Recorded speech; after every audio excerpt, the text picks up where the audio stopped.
என்னையே இவ்வளோ பில்டர் கொடுத்து கடைசியில் பேச கூப்பிட்றாங்கன்னு தெரியல. அதுவே எனக்கு ரொம்ப பயமாக இருக்கு. புலி படத்துக்கு பிறகு நான் எந்த இசை வெளியீட்டு விழாவிலேயோ எந்த ஃபங்க்ஷன்லையோ நான் இனிமேல் கலந்துக்க விரும்பல.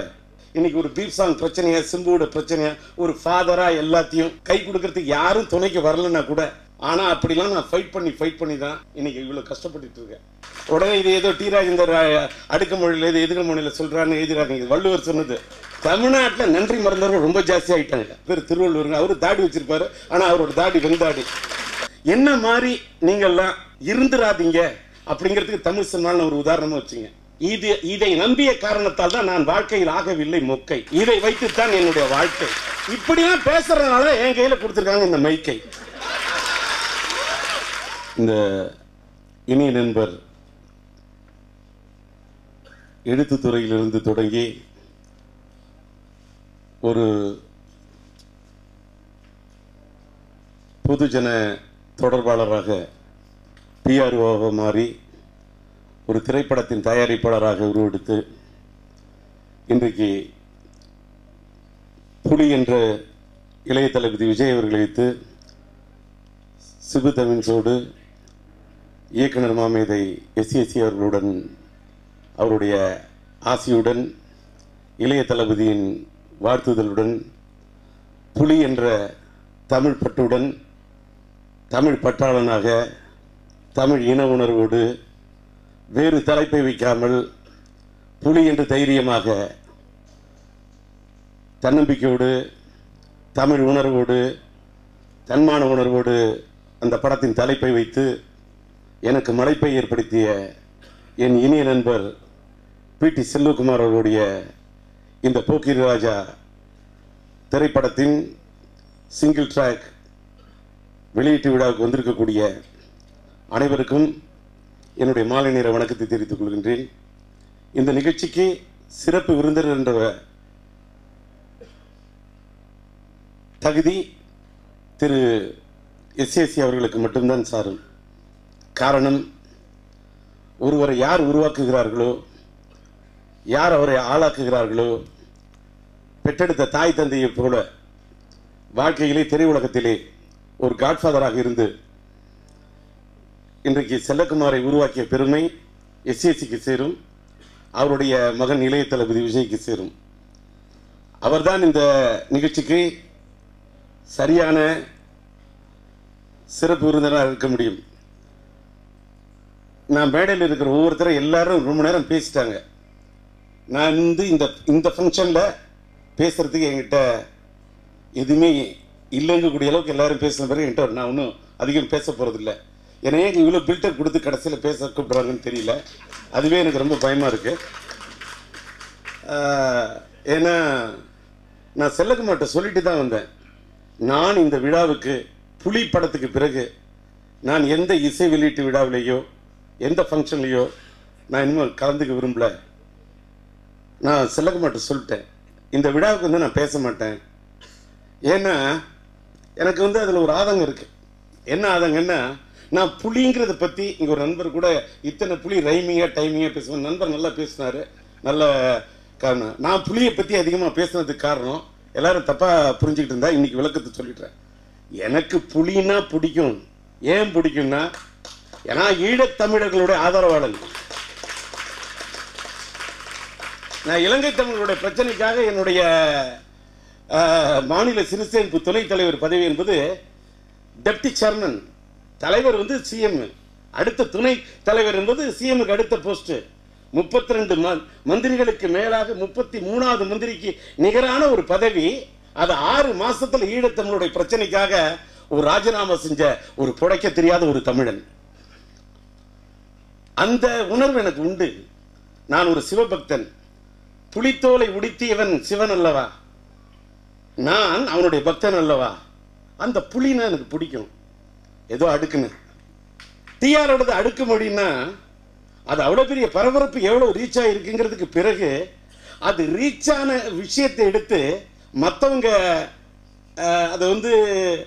அதை வேற பார்வையில் பார்த்தா தப்பு இல்லை, வேற கோணத்தில் பார்த்தா தப்பு இல்லை. அதை எந்த டிவியில் வெளியிட்டாங்களோ அந்த டிவியில் வந்ததுக்கு பிறகு யார் யார் அதை எப்படி பார்த்தாங்கிறது கடவுளுக்கு தெரியும். நான் ரொம்ப அந்த ஃபங்க்ஷனுக்கு போன பிறகு கொஞ்சம் மன உளைச்சல் காலம். நான் எந்த ஃபங்க்ஷனுக்கு வரலன்னு சொல்லிட்டேன். ஆனால் இந்த ஃபங்க்ஷனுக்கு செல்லகுமார் வந்தே தீருன்னு கூப்பிட்டார். நான் பார்வையாளனா வரேன்னு சொன்னேன், உங்களோட நண்பனா வரேன்னு சொன்னேன். நான் இங்கே ஒரு பேச்சாளனா வரவே இல்லை. நான் பேச்சாளனா வந்து எல்லாரையும் பற்றி பேசணும். நான் ஒவ்வொருத்தரை பற்றியும் அடுக்குனாலே எனக்கு டைம் ஆகும். ஆனால் நான் இங்கே வந்திருக்கிறது யாராக வந்திருக்கேன்னு சொன்னால் பிடி செல்லகுமாரோடைய நண்பனாக வந்திருக்கேன், அவருடைய நல விரும்பியாக வந்திருக்கிறேன். எனக்கு பிடி செல்லகுமார் வந்து ஏன் இப்படி சொல்கிறேன்னு கேட்டால், வாலு திரைப்படத்துக்கு ஒரு பிரச்சனை வந்தப்ப அதை பற்றி என் கிட்டக்க வந்து பேசுகிறதுக்கு வந்த விஜய் சாருடைய பிஆர்ஓவாக மட்டுமல்லாமல் என்னுடைய நல விரும்பியாக விஜய் சார் வச்சு படம் எடுக்கக்கூடியதா வந்து அவருடைய தூதனாக வந்த ஒரே தமிழ் சினிமாவில் வந்து கேட்ட ஒரே ஒரு இதயம் பிடி செல்லகுமார் தான். அவர் இங்கே ரொம்ப ஒரு வார்த்தை அதிகமாக சொன்னார்.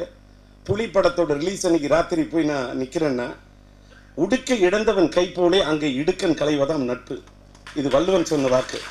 உடனே இது ஏதோ டி ராஜேந்தர் அடுக்க மொழியில் இது எதிர்க்க மொழியில் சொல்கிறான்னு எழுதுறாங்க. இது வள்ளுவர் சொன்னது. ஏன்னா பெரிய ப்ராப்ளம் இங்கே வள்ளுவரை பற்றியே தெரியாதவங்களாம் இருக்கான். அப்படி உள்ள நாடு. ஏன்னா இன்னும் ரொம்ப அதிகமாக நல்ல தமிழ் பேசிட்டாக்கா அவர்களுக்கு ரொம்ப கஷ்டம். நான் வந்து அதனால் வந்து இது வள்ளுவர் சொன்னதுங்க, அது திருக்குறள் சொன்னது. அவர் பேர் திருவள்ளுவருங்க. அவர் தாடி வச்சிருப்பாரு, ஆனால் அவரோட தாடி வெந்தாடி. நல்ல வேலை என்னோட தாடி கருந்தாடி, தப்பிச்சேன். அப்படினால வந்து இனிமேலுக்கெல்லாம் ரொம்ப இலக்கிய தமிழ் அதுதான் பேசுறலாம் அந்த காலம். இனிமேலாம் அப்படிலாம் இருக்கக்கூடாது, அப்படிலாம் பேசுறது இதுன்னு. நான் வந்து ஆனால் பிடி செல்லகுமாரோடைய அந்த படத்தோட ரிலீஸ் அன்னைக்கு ராத்திரி போய் நான் நின்னேன்னா, அவர் சிபுத்தமிழ் தான். பிடி செல்லகுமார் என்ன பற்றி சொன்னால் கூட பரவாயில்ல, சிபுத்தமிழ் சொன்னார். அத்தனை பேர் அங்கே ராத்திரிலேருந்து காலையில் வரைக்கும் இருந்தாங்க. ஆனால் உண்மையிலே அந்த படம் ரிலீஸ் ஆகணும்னு பாடுபட்டதுக்கு டிஆர்னு சொன்னார் பாருங்க. எனக்கு செல்லகுமார் சொன்னதை விட அந்த இதயம் சொன்ன இந்த வார்த்தைக்கு ரொம்ப நன்றி. ஏன்னா தமிழ்நாட்டில் நன்றி மறந்தவர்கள் ரொம்ப ஜாஸ்தி ஆகிட்டாங்க பர்சன்டேஜ். அதில் வந்து அந்த நன்றி மறக்காமல் சொல்கிறாருன்னா அது எனக்கு போகும். என்னென்னா ஒருத்தரோட பழகக்கூடாது, பழகிட்டா அவங்களோட இருந்துட்டா எந்த நிலையிலையும் அவங்களுக்காக கஷ்டமோ நஷ்டமோ அவங்களுக்கு எந்த விதமான உதவியும் பண்ணும். அதுக்காக போனேன், நின்ன, ஃபைட் பண்ணேன். ஆனால் அப்படிலாம் நான் ஃபைட் பண்ணி தான் இன்னைக்கு இவ்வளோ கஷ்டப்பட்டு இருக்கேன். இதுதான் உண்மை. ஏன்னு கேட்டாக்கா நன்றி மறந்தவர்கள் இந்த நாட்டில் ஜாஸ்தி. அந்த நன்றி மறந்த உலகத்தை நான் யாரை பற்றியும் எந்த அரசியலும் பேச வரல, நான் ஜென்ரலாக சொல்கிறேன். நான் வாழ்க்கையில் பட்ட கஷ்டம் என்ன மாதிரி நீங்கள்லாம் இருந்துராதீங்க அப்படிங்கிறதுக்கு தமிழ் சினிமாவில் ஒரு உதாரணமாக வச்சுங்க. என்ன மாதிரி வாழாத யாராவது இருக்கக்கூடாது. தமிழ் சினிமா வந்து கதை, திரைக்கதை, வசனம், பாடல்கள், இசை, ஒளிப்பதிவு, இயக்கம், டிஸ்ட்ரிபியூஷன் இதெல்லாம் பண்ணி இவ்வளோ கஷ்டப்பட்டு இன்னைக்கு ஒரு பீப் சாங் பிரச்சனையா, சிம்புவோட பிரச்சனையா, ஒரு ஃபாதராக எல்லாத்தையும் கை கொடுக்கறதுக்கு யாரும் துணைக்கு வரலன்னா கூட எல்லாத்தையும் மறந்து போராடி இன்னைக்கு வரைக்கும் தூக்கி நிற்கிறேன்னா காரணம் நீங்கள் எல்லாரும் உடனே என்ன டி ராஜேந்தர் பெரிய பெரிய கும்புலாம் நினச்சிடாதீங்க சார். ஒன்றுமே கிடையாது. என்கிட்ட நான் இன்னைக்கு மனுஷனா நிற்கிறேன்னு கேட்டால் ஒன்றே ஒன்று தான் சார். என்கிட்ட 3 விஷயம் இருக்குது, இதை மட்டும் சொல்லிட்டு போய்டுறேன். ஒன்று கடவுள் நம்பிக்கை, இன்னொன்று தன்னம்பிக்கை, 3வது ஜோதிட நம்பிக்கை. இந்த 3 கை இருந்தாக்கா இந்த 3 கையை வச்சு தான் என்னோட வாழ்க்கை. இந்த 3 நம்பிக்கை இருக்க, ஒன்று கடவுள் நம்பிக்கை, இன்னொன்று தன்னம்பிக்கை, இன்னொன்று 3 ஜோதிட நம்பிக்கை. இந்த முக்கை இதை நம்பிய காரணத்தால் தான் நான் வாழ்க்கையில் ஆகவில்லை மொக்கை. இதை வைத்துத்தான் என்னுடைய வாழ்க்கை. இப்படிலாம் பேசுறதுனால என் கையில கொடுத்துருக்காங்க இந்த மைக்கை. இந்த பேச்சுக்கு கிடைச்சிருக்கு பார்த்தீங்கன்னா இத்தனை அவங்க லைக்குன்னு எடுத்துக்கிட்டாங்க. ஏன்னா நான் வந்து அந்த ராஜா இந்த ராஜாலாம் அடுக்கிறதுக்கெல்லாம் இங்கே வரலங்க. நான் எதுக்கு அதை வச்சோன்னு அதுக்கு உடனே வந்து அந்த பெருங்காயம் இந்த பெருங்காயம் முன்னாடி எழுத விளக்கம்னு ராஜேந்தர் இந்த புலி அடுக்கிறேன் உனக்கு முன்னாடி இதுக்கெல்லாம் தெரியாதா? நீ நக்கல் பண்ணா நானும் நக்கல் பண்ணுவேன். வாழ்க்கையில் நக்கல் யாரதான் பண்ணல? நக்கல் கடவுளே இந்த உலகத்தில் ஒத்துக்காதவன் இருக்கிறான். நாத்திகவாதி கல்லால் அடிப்பான், நாத்திகவாதி சொல்லால் அடிப்பான், நாத்திகவாதி செருப்பால் கூட அடிப்பான் கடவுளை. அதுக்காக கடவுள் ஐயோ நம்மளை கல்லால் அடிக்கிறானே, சொல்லால் அடிக்கிறானே, நம்மளை வந்து செருப்பால் அடிக்கிறான்னு கடவுள் கஷ்டம் முடியுமா? இதனால தான் கடவுள் கல்லா இருக்கிறார். ஏன்னு கேட்டால் உலகத்தில் கிண்டலும் கேலியும் இருக்கும். கிண்டலையும் கேலியும் மீறி இல்லஸ்ட்ரேட் வீக்கில் வந்து கார்ட்டூன் வரும்னா கார்ட்டூன் வரக்கூடிய அளவுக்கு நீ இருக்கணும். உனக்கு பேரும் புகழ் இருந்தால் தான் கார்ட்டூனே போடுவான், இல்லாதவன் பேரை போடுவானே. இருக்கணும் வாழ்க்கையில், ஃப்ரேமில் இருந்துக்கிட்டே இருக்கணும். உதாரணத்துக்கு ஒரு சின்ன ஒரு எக்ஸாம்பிள், என் கையில் ஹிண்ட்ஸே இல்லை. இந்த படத்தில் நான் வந்து எல்லாருமே பேசிட்டாங்க. படத்தின் இயக்குனர் ராம் பிரகாஷ் ராயப்பன் அவர்களை மனதார வாழ்த்துக்கிறேன். என்ன காரணம் தெரியுமா? நம்பர் 1, முதல் படத்திலே தமிழுக்கு என்ன ஒன்றை எடுத்தோன்னு தமிழை நினைச்சு பார்த்த நண்பனே, தமிழ் இலக்கணமே வாழ்க. புலின்னு டைட்டில் வச்சதுக்கு மட்டும் இல்லை, தமிழ் எனக்கு ஏன் செல்லகுமார் பிடிச்சதுன்னா புலின்னு டைட்டில், தமிழ், அந்த தமிழ் உணர்வு. நான் அத்தனை புலி அடுக்கணும்னு இங்கே வந்தது வேற விஷயம் கிடையாது. ஒரு நெல்லை சீமையிலேருந்து வந்து ஒரு தமிழ் உணர்வோட அந்த டைட்டில் வைக்கிறது ஒரு தில்லு வேணும்ல. அங்க அந்த தில்லை பார்த்து தான் என்கிட்ட சொல்லு வந்தது, வேற எங்கேருந்து வரல.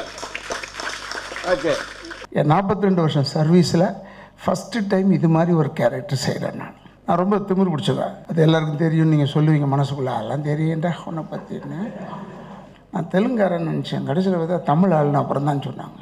அப்புறம் ஒரு பத்திரிக்காரர் கால் மேலே காலை போட்டாங்க, இவ்வளோ தூரம் தெரிஞ்சது தப்பு தானே, அதுக்கு ஒரு போராட்டம். இந்த தேட்டருக்கு முன்னாடி கத்திக்கிட்டு, சித்தார்த்துக்கிட்ட முன்னாடி கத்திக்கிட்டு, இந்த யூடியூப்பை பார்த்துக்கிட்டு, அண்ணே என்ன பிச்சுட்டிங்கண்ணா, அதே மாதிரி வந்து பேசுங்கண்ணே, அதே மாதிரி நடிங்கண்ணே, 300 படம் நடிச்சிருக்கேன்டா, அதை விடுங்கண்ணே. இந்த டீம் லீடர் சித்தார்த் கடலூரில் போய் சர்வே எடுத்திருக்கான் இந்த வெள்ளத்துக்கு. And Singh sir, your voice is very good sir. அது ஒன்று தலையில் டே அறிவு வர உங்களுக்கு.